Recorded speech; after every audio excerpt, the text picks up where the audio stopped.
Information, inspiration, motivation.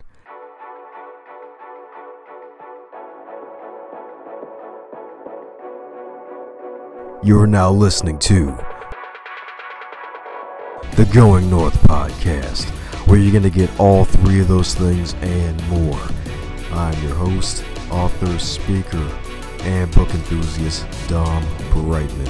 And every week, we're going to be hearing from an author who's going to share their expertise to help you charge forward in life. Now let's get on with the show.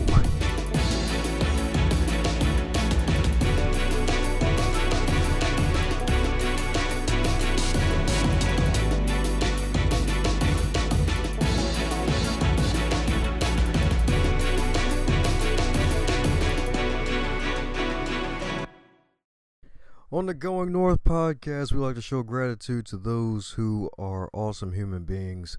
And this next human being that has been a mentor, a friend, and a great help in releasing my book, and in turn, honored to be mentioned in his newest book as a person who helped him to finally reach one of his dreams to becoming a published author. And this guy's the one, the only Clyde Middleton, DTM. When it comes to the Toastmasters International, and you need to hear a distinguished one who really took Toastmasters and used it to better himself and those around him, this guy's an example of that. He is a newly minted author of the book called 7 Life Lessons from the Trailer Park, White Trash Wisdom for Everyone. Be sure to pick up that book today after hearing this wonderful interview, because he himself, all the proceeds are going to fund his events for the youth, because he's also a certified John Maxwell coach as well. Clyde, thanks a bunch for being a great friend and mentor and supporting my second book, as well as everything that is to come in the future. Keep being awesome, man. And today on the Going North podcast, where we bring extraordinary folks from all over the world who are doing some awesome things. Today is a special occasion because a few years ago I started a personal development journey, and Nightingale Conant has a bunch of programs that involve communication and success. And a lot of those speakers on there include the names like Brian Tracy, John Maxwell, Jennifer Sedlock, Dennis Waitley, and dozens of others. And I'm honored today to have this wonderful lady right here who's going to be sharing some wisdom from her newest book. And not only that, she has also been named the communication guru of the 21st century. This also one right here, she has authored 48 books. 48 books. You got to imagine, that is an amazing thing. 48 magical books. And she's also worked with 200 plus of Fortune 500 companies, 200 plus. That is an amazing feat, because some folks may work with like 10 or maybe 20, but she's worked with over 200. And she's also one of the communication gurus of the decade, in the top 100 and one of the top 100 professional development minds of the century. And for those who've been living under 7 rocks, you probably know who I'm talking about. It's the one, the only, DB herself, Ms. Dianna Booher. How are you today? I'm great. It's great to be with you. Yes, ma'am. It's great to have you here on the podcast. Get to add another podcast to your ever-growing list to promote the good of helping folks communicate more effectively. They need that for sure. If you've read those that are coming your way, you know that for sure. You probably got an inbox full, right? Every morning you open it up and there they are, staring you in the face. Oh, yeah. It's like a big surround. It's like you wake up and then you're in a metaphorical battlefield. All these emails just staring at you. Right. Somebody yesterday called them a tsunami of emails every morning. Yep. And then probably 70% of them probably don't even get read half the time, because most of them for subscriptions and whatnot. As friends, helping me promote the book, someone yesterday commented, and they were being totally serious. She said, I have more than 15,000 emails in my box. And somebody else commented back and she said, I've got more than that. And when I get them totally full till I can't handle it anymore, I just dump that email account and start a new account, get a new Gmail address. So, people really are struggling with it. And it's good that you decided to write this book itself and to help save folks from that issue. Because me personally, one of my email accounts, it's a lot. It's at least 45,000. Wow. Wow. Yeah. YouTube at first, it was great getting subscription notices from folks, but even after you unsubscribe from a lot of them, it's like, oh, it still sends them. Like, oh shoot, no. Yeah, well, those advertisements, that's easy to take care of because you just set a filter to get rid of those. It's the ones you need to handle, you need to respond to. Those are the ones that are tripping people up. Oh yeah, because they get lost in the sea of the other ones too. Yeah.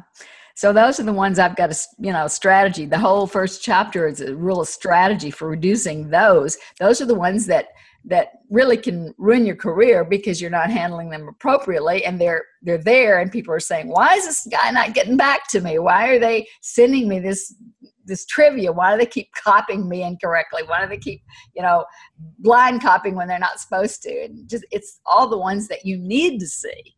We can unsubscribe. That's not the problem. It's the ones that we're really responding to, but not handling it right.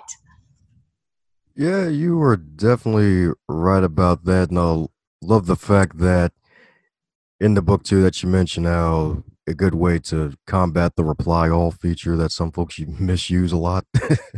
Yes.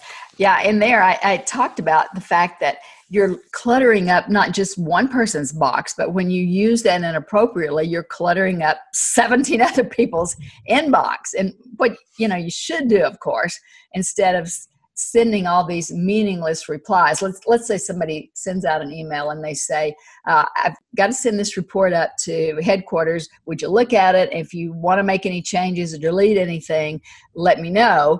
That causes everybody to send back comments like, looks fine, looks great, no changes, nothing to change according to me. Those are all meaningless replies in everybody's box.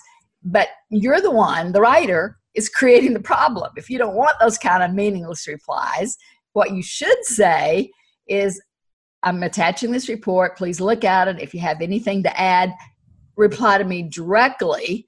Otherwise, no action is necessary. And that lets everybody know, hey, if it's fine, don't send back anything.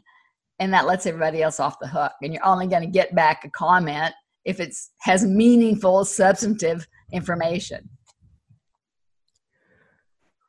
Very true right there. It's great that you mentioned that. And actually, funny enough, that's actually not a problem really deal with at the workplace, because a lot of folks personally work at in a daytime job, they've kind of like, I guess they're immune to emails at one point because you see so many of them, and it's kind of how we communicate amongst each other, and it's it's so horrible. So any advice for those who may usually communicate heavily through email that they may need to change that, make it more face-to-face depending on the situation?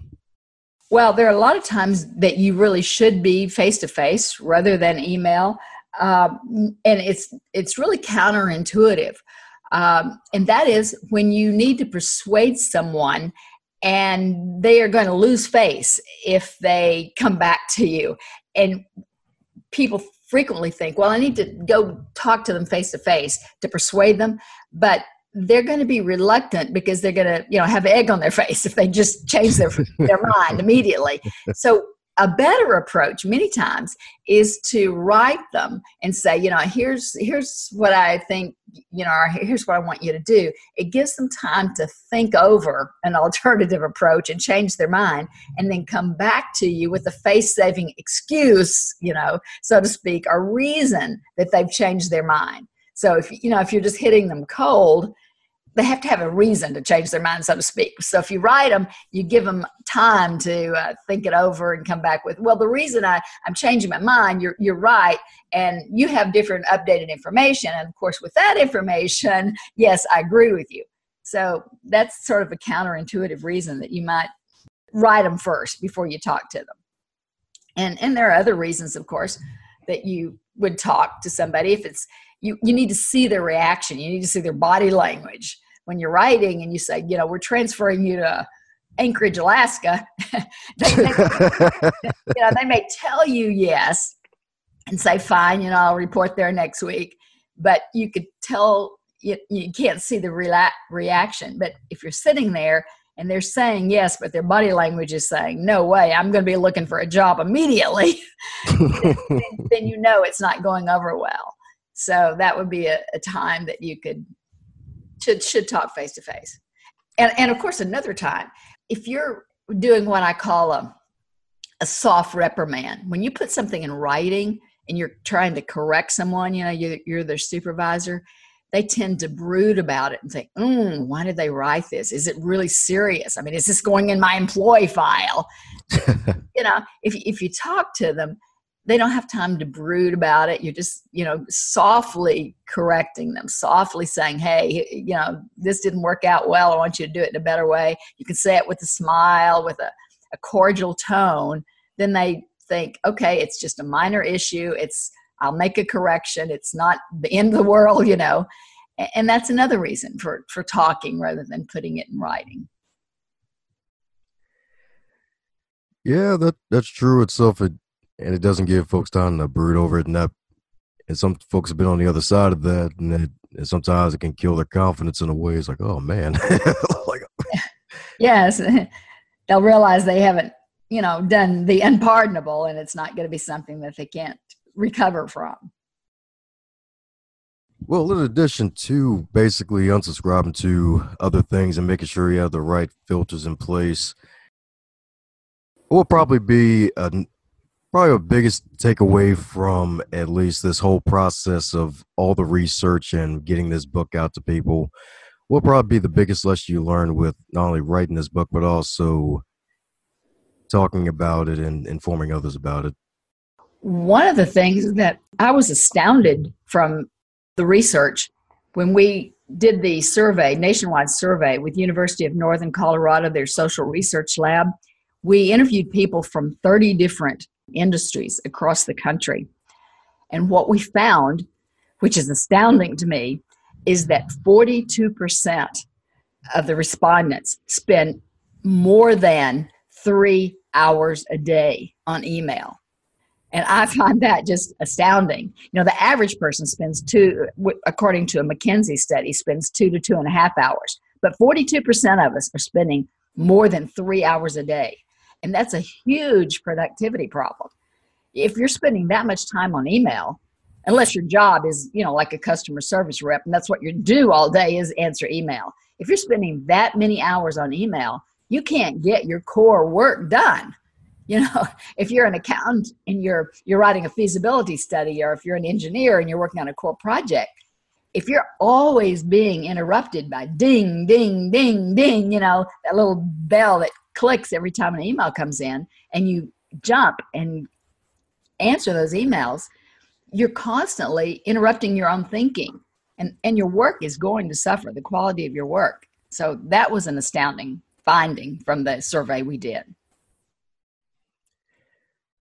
Yes, indeed. And that is definitely a huge time suck, if better yet, a time drain as well. Like 2 to 3 hours of email a day. Heck, at one point myself even remember like checking email probably like every other hour, and that was just the non-work email. The work email is something totally different. Right. And Don, you mentioned another thing about how fast or how often people check it. More than half the people, and in that survey we found that 55% check their email at least hourly. That means they leave it open. More than half said they just leave their email open.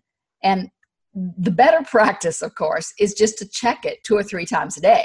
Either check it in the morning when you first come to work, or when you first get up, whenever you start your day, to see what you need to handle right then. And then check it at the end of the day, or maybe if you want to check it 3 times a day, check it either right before or after you come back from lunch and handle anything that's important right then. And then check it maybe an hour or 30 minutes before you go home and check and handle or respond to something that you need to respond to. But just leaving it open all day long means things are just continually distracting you. So that, again, is another bad practice that needs to be changed, leaving your email open all day long. It's kind of funny the way you said it, because I just had this picture, man, because the classic whole 3 meals a day sort of thing. So, like, seeing it as a meals, you don't want to be at an all-you-can-eat buffet all day long, I guess. Oh, that's a great analogy. I love that analogy. You don't want to be a snacker all day long. Great. Yes, indeed.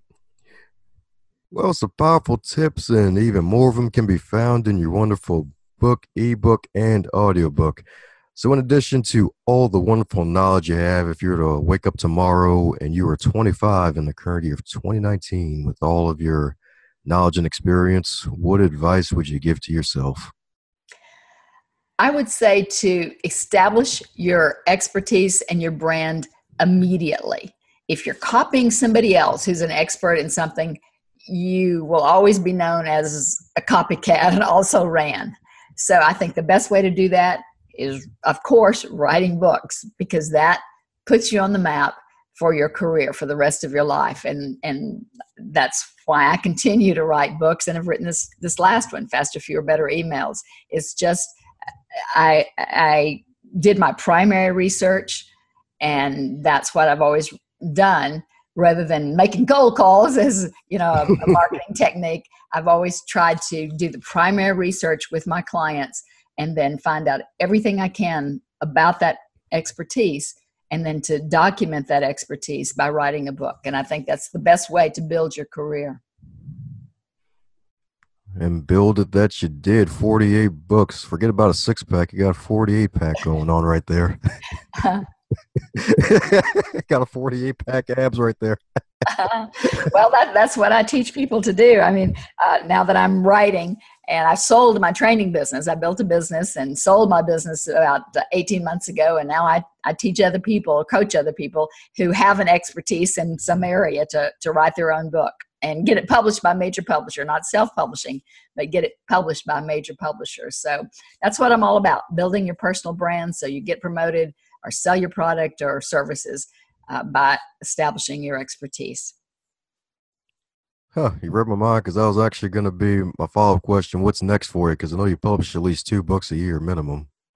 That's what I try to do, and that's I've got a list of coaching clients for books, CEOs who are entering their second career. Maybe they've built their first business and have sold that business. They're in the second stage of life, and they want to tell the rest of the world, younger CEOs, how to build their business. They have a unique slant on management or leadership or project management or whatever it might be.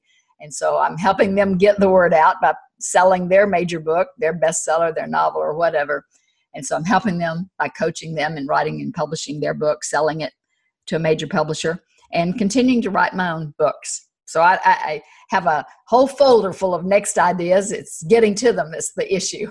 I got you.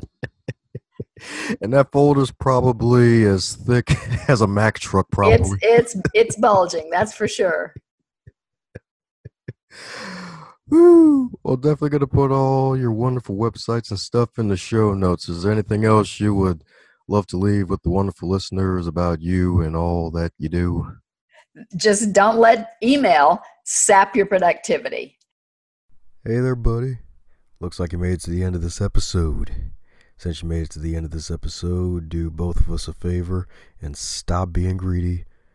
Stop it right now and share this episode with your friends and your fellow podcast lovers, especially those who have book clubs and want to listen to the authors who write some amazing books. Be sure to check out the rest of the backlog too while you're at it, and share all those too.